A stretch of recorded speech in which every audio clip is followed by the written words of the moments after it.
ধামে রাজা হচ্ছে শ্রীমতী রাধারানী, আমার প্রেমের ঠাকুরানী। হরি বল হরি বল। তো এবার রাজার রাজ্যে যখন রাজ দরবারে যখন আমরা এসেছি, সেহেতু আমাদের কাজ কি? আমাদের প্রজাদের কাজ কি? রাজাকে খুশি করা, কি তাই না? রাজাকে যদি খুশি করতে পারি তবেই তো রাজা আমাদেরকে পুরস্কৃত করবে, কি বাবা তাই না? রাজাকে যদি আমরা খুশি করতে না পারি তবে হলে কি আমাদেরকে পুরস্কার দেবে? দেবে না। আর আমার পুরস্কারের আশায় কিন্তু আমরা সবাই বসে আছি, কি মা তাই না? তো তাই সবাই মিলে এবার রাধারানীর জয়ধ্বনি আমরা সবাই করব, ঠিক আছে? অমায়েরা, কৃষ্ণ নামে নামে করতালি দিতে হয়, শুধু কীর্তনিয়ার দিকে দেখে থাকলে হবে না। বৃন্দাবনে যেটা কাজ সেটা কিন্তু করতে হবে, কি কথা বোঝা যাচ্ছে? হরি বল। কৃষ্ণ নামে নামে করতাল দেবো, কেন দেবো জানো? অমায়েরা কেন দিতে হয়?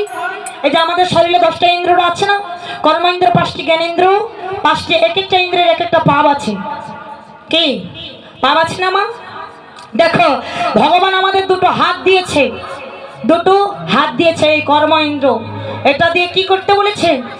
কি করতে বলেছে? এটা দিয়ে কৃষ্ণ নামে আমি করতাল দিতে বলেছে, কিন্তু আমরা কি করছি? এটাকে সংসারের নানান কাজে ব্যস্ততার মধ্যে রেখে দিচ্ছি। কি এই হাত দিয়ে কাটাকাটি করছে, খোনাখুনি করছি, কি করছে না? এতে কি ইহার পাপ হচ্ছে না? এই পাপ বিনষ্ট হবে কখন? না কৃষ্ণ নামে নামে করতাল দিবে যখন। কথা বোঝা যায় মা? ভগবান আমাদের দুটো কান দিয়েছে, কেন না এই কান দিয়ে যেন হরি গুণ কীর্তন যেন শ্রবণ করি। কিন্তু না, এই কান তা ভালোবাসে না। এই কান কি ভালোবাসে? মানুষের সমালোচনা, মানুষের দুর্নাম শ্রবণ করতে সবচেয়ে বেশি ভালোবাসে এই কান। এতে পাপ হচ্ছে না বাবা? এই পাপ বিনষ্ট হবে কখন? না হরি নাম শ্রবণ করবো যখন। কি এই যে ভগবান দুটো নয়ন দিয়েছে, ভগবান দুটো নয়ন দিয়েছে, কে মা? এই নয়ন দিয়েছে কেন?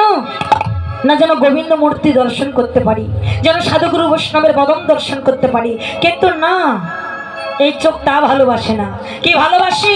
না যে দৃশ্য দেখলে পরে মহাপাপে লিপ্ত হওয়া যায়, সদা সর্বদা এই চোখ ওই দৃশ্য দেখতে ভালোবাসে। এটা পাপ হচ্ছে না? তাহলে এই চোখের পাপ বিনষ্ট হবে কখন? না যখন সাধুগুরু বৈষ্ণবের মুখ দর্শনে করব। কারণ শাস্ত্রে বলেছেন, অমা শাস্ত্রে বলেছেন সাধুগুরু বৈষ্ণবের যদি আমরা সাধুগুরু বৈষ্ণবের যদি মুখ দর্শন করি তবে কি